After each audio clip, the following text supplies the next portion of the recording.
વંદે માતરમ વિદ્યાર્થી મિત્રો, આજે આપણે જોઈશું લેટ્સ રીડ મોર પૂરક વાચનમાં યુનિટ નંબર 1 ધ ગંગા. ખૂબ જ સરસ મજાનો નાનકડી એવી સ્ટોરી આપણને આપવામાં આવી છે. તો વિદ્યાર્થી મિત્રો, સ્ટોરી સમજતા પહેલાં આપણે સ્પેલિંગ, ઉચ્ચાર અને અર્થને સમજીશું, જે તમારે નોટબુકમાં લખવાનું રહેશે. રિવર, RIVER, રિવર એટલે નદી. લાઇફલાઇન, LIFELINE, લાઇફલાઇન એટલે જીવાદોરી. મેનકાઇન્ડ, MANKIND, મેનકાઇન્ડ એટલે માનવ જાતિ. ગ્રેટ, GREAT, ગ્રેટ એટલે મહાન અથવા મોટું. ઇમ્પોર્ટન્ટ, IMPORTANT, ઇમ્પોર્ટન્ટ એટલે મહત્વનું. સોર્સ, SOURCE, સોર્સ એટલે ઉગમ સ્થાન અથવા કે ઉદ્ગમ સ્થાન. માઉન્ટેન, MOUNTAIN, માઉન્ટેન એટલે પર્વત. To flow, TOFLOW, to flow એટલે વહેવું. હોલી, HOLY, હોલી એટલે પવિત્ર. અર્થ, EARTH, અર્થ એટલે પૃથ્વી. પ્રેઝન્ટ, PRESENT, પ્રેઝન્ટ એટલે ભેટ. થીફ, THIEF, થીફ એટલે ચોર. To search, TOSEARCH, to search એટલે શોધવું. To dig, TODIG, to dig એટલે કે ખોદવું. ડીપ, DEEP, ડીપ એટલે ઊંડું. હોલ, HOLE, હોલ એટલે કાણું અથવા બાકુ અથવા ખાડો. સી, SEA, સી એટલે સમુદ્ર અથવા દરિયો. To disturb, TODISTURB, to disturb એટલે ખલેલ પહોંચાડવી. એંગ્રી, ANGRY, એંગ્રી એટલે ગુસ્સામાં અથવા ક્રોધિત. To burn, TOBURN, to burn એટલે બાળવું. એસ, ASH, એસ એટલે રાખ. હેવન, HEAVEN, હેવન એટલે સ્વર્ગ. ટુ પ્રે, TOPRAY, ટુ પ્રે એટલે પ્રાર્થના કરવી. Two request, TOREQUEST, two request એટલે વિનંતી કરવી. અને છેલ્લી સ્પેલિંગ વિદ્યાર્થી મિત્રો, જેન્ટલી, GENTLY, જેન્ટલી એટલે કે હળવેથી અથવા કે ધીમેથી. તો વિદ્યાર્થી મિત્રો, આ સ્પેલિંગ, ઉચ્ચાર અને અર્થ તમારે તૈયાર કરવાના રહેશે. તો હવે આપણે સ્ટોરીની સમજૂતી લઈશું. પહેલા પેરેગ્રાફની ચર્ચા કરીશું. Reverse are the life line for the mankind. Mankind એટલે માનવ જાતિ, લાઈફ લાઇન એટલે જીવાદોરી અને રિવર્સ એટલે નદીઓ. નદીઓ માનવ જાતિ માટે જીવાદોરી છે. There are many great river in our country India. Country એટલે દેશ, અવર એટલે આપણો અને ઇન્ડિયા એટલે કે ભારત દેશ. આપણા દેશ ભારતમાં ઘણી મોટી નદીઓ છે. The Ganga is the most important and the greatest river among them. Most important એટલે કે સૌથી મહત્ત્વની, ગ્રેટેસ્ટ એટલે કે સૌથી મોટી. તો ગંગા સૌથી મહત્ત્વની અને સૌથી મોટી નદી છે. The Ganga is 2480 kilometres long. Ganga નદી 2480 કિલોમીટર લાંબી છે. The source of the Ganga is the Himalayan mountains. Himalaya એટલે હિમાલય અને માઉન્ટેન એટલે કે પર્વત. તો સોર્સ એટલે કે ઉગમ સ્થાન. તો ગંગા નદીનું ઉગમ સ્થાન હિમાલય પર્વતોમાં છે. It comes down throw the hills and flow into the બે ઓફ બેંગલ. ફ્લો એટલે કે વહેવું. ગંગાનું ઉગમ સ્થાન હિમાલય પર્વતોમાં છે અને તે પર્વતોમાંથી નીચે ઉતરીને બંગાળની ખાડીમાં વહે છે. ફરીવાર આપણે જોઈશું વિદ્યાર્થી મિત્રો કે નદીઓ માનવ જાતિ માટે જીવાદોરી છે. આપણા દેશ ભારતમાં ઘણી મોટી નદીઓ છે. તે સૌમાં ગંગા સૌથી મહત્ત્વની અને સૌથી મોટી નદી છે. ગંગા 2480 કિલોમીટર લાંબી છે. ગંગાનું ઉગમ સ્થાન હિમાલય પર્વતોમાં છે અને તે પર્વતોમાંથી નીચે ઉતરીને બંગાળની ખાડીમાં વહે છે. બીજો paragraph. The Ganga is a Holi river. Holi એટલે કે પવિત્ર, રિવર એટલે નદી. ગંગા એક પવિત્ર નદી છે. There are many story of how the river Ganga came down to the earth. Earth એટલે પૃથ્વી. ગંગા પૃથ્વી પર કઈ રીતે આવી તેના વિશે ઘણી વાર્તાઓ છે. Would you like to know one of them? તમારે તેમાંની એક વાર્તા જાણવી છે એવું આપણને પૂછવામાં આવ્યું છે. તો આપણે શરૂઆત કરીશું. સ્ટોરી. લોંગ અગો, કે ઘણા સમય પહેલાંની વાત છે વિદ્યાર્થી મિત્રો. ધેર વોઝ અ કિંગ, કે એક રાજા હતો. હિઝ નેમ વોઝ સગર, અને તેમનું નામ સગર હતું.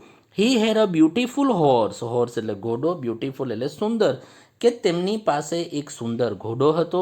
He wanted to give his horse as a present to the gods. Gods એટલે દેવતાઓને અથવા ભગવાનોને, અને પ્રેઝન્ટ એટલે કે ભેટ આપવી, કે તે તેનો ઘોડો દેવોને ભેટ તરીકે આપવા માંગતો હતો.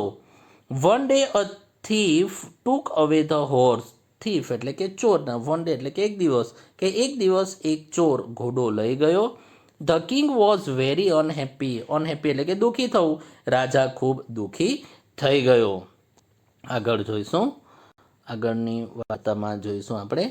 હી sent all his sons to search for it. Search એટલે કે શોધખોળ કરવી. તો તેણે તેના બધા પુત્રોને તેની શોધમાં મોકલ્યા. But he ask one of his Sons name Bhagirath to stay with him. Stay એટલે કે રોકાવું. પણ તેણે ભગીરથ નામના તેના પુત્રને તેમની સાથે રહેવા કહ્યું. Sagar son search the horse all over the land. Land એટલે કે પ્રદેશ અથવા ધરતી. સગરના પુત્રોએ ધરતી પર બધે જ ઘોડાને શોધ્યો. But they could not find it anywhere. પણ તેમને તે ક્યાંય મળ્યો નહીં. So they decide to search it inside the earth. Earth એટલે પૃથ્વી, ઇનસાઇડ એટલે કે અંદર, અને ડિસાઇડ એટલે કે નક્કી કરવું. પણ તેમને તે ક્યાંય મળ્યો નહીં. તેથી તેઓએ પૃથ્વીની અંદર તેને શોધવાનું નક્કી કર્યું. They dug a deep hole, કે તેમણે ખૂબ ઊંડો ખાડો ખોદ્યો. એટ લાસ્ટ, અંતે, દે came to a great C. અંતે તેઓ એક વિશાળ સમુદ્ર સુધી પહોંચ્યા. There they so a very old man. Old man એટલે કે વૃદ્ધ માણસ. સો એટલે કે જોવું. ત્યાં તેમણે એક વૃદ્ધ માણસને જોયો. Sagar sons disturb that old man. Disturb એટલે કે ખલેલ પહોંચાડવી, કે સગરના પુત્રોએ તે વૃદ્ધ માણસને ખલેલ પહોંચાડી. So he became very angry. Angry એટલે કે ગુસ્સે થવું. તેથી તે ખૂબ ક્રોધિત થયો અથવા ખૂબ જ ગુસ્સે થયો. He became so angry that he burnt Sagar's all son to ash. Ash એટલે રાખ કરી દેવી, અને બર્ન્ટ એટલે કે બાળી નાખવું. અને તે એટલો બધો ક્રોધિત થયો કે તેણે સગરના બધા જ પુત્રોને બાળીને રાખ કરી દીધા. ત્યારબાદ આગળ જોઈશું.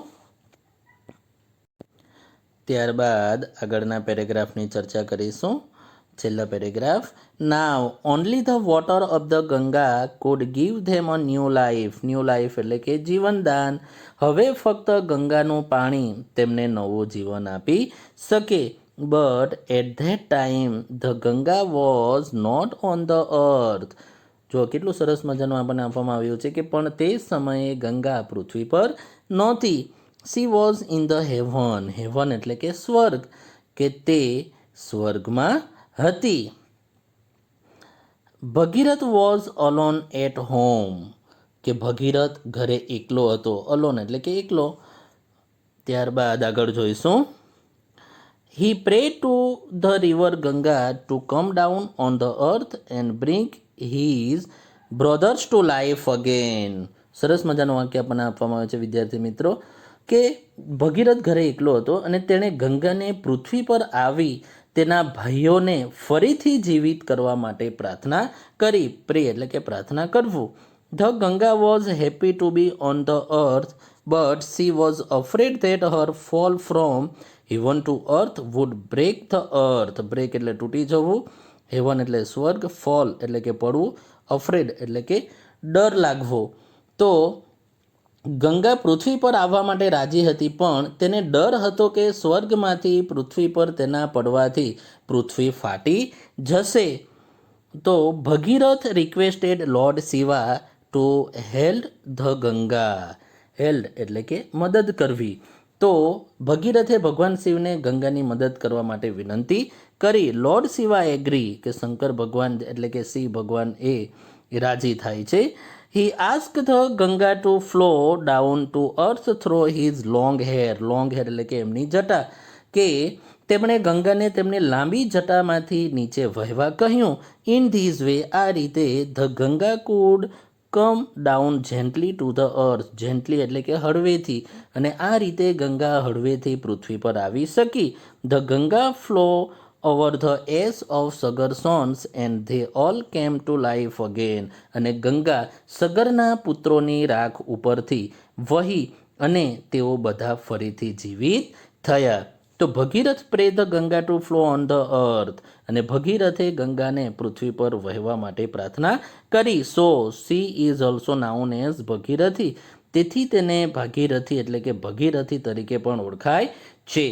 તો વિદ્યાર્થી મિત્રો, ખૂબ જ સરસ મજાની આ નાનકડી એવી સ્ટોરી આપણને આપવામાં આવી છે, જે તમારે પાઠ્યપુસ્તકમાંથી વાંચન કરવાનું રહેશે. ત્યારબાદ એક્સરસાઇઝની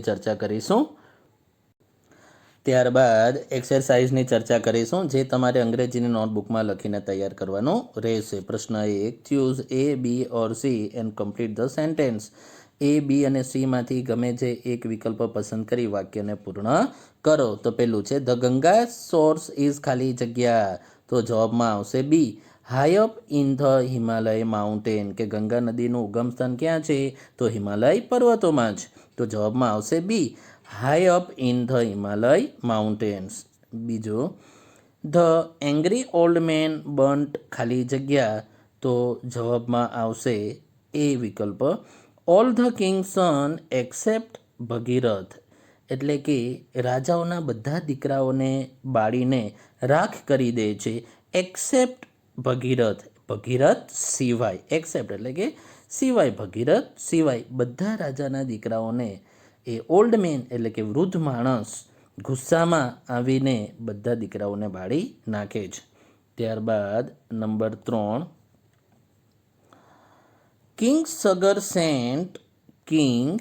સગર સેન્ટ ખાલી જગ્યા to look for his horse.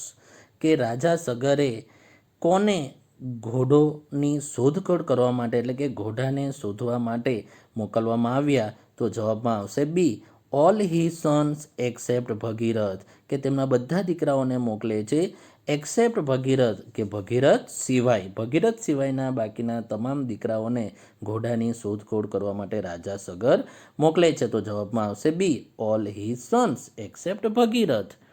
ત્યારબાદ નંબર 4, ચોથા વિકલ્પની ચર્ચા કરીશું. At the end of the story, કે વાર્તાના અંતમાં the Ganga was a river ખાલી જગ્યા. તો જવાબમાં આવશે B, only on the earth. એટલે કે પૃથ્વી ઉપર વહેવા માટે એમને વિનંતી કરવામાં આવી. Number 5, give અનોધર name for the river Ganga. Ganga નદીનું બીજું નામ શું છે? તો જવાબમાં આવશે સી, ધ ભગીરથી. એટલે કે ધ ભગીરથી, જે આપણે ગંગા નદીને આ નામથી પણ ઓળખીએ છીએ. તો વિદ્યાર્થી મિત્રો, તમારે અંગ્રેજીની નોટબુકમાં આ 5 વિકલ્પો લખીને તૈયાર કરવાના રહેશે. તો વિદ્યાર્થી મિત્રો, અહીં આપણો આ ભાગ પૂરો થાય છે. વંદે માતરમ. જય હિન્દ, જય ભારત.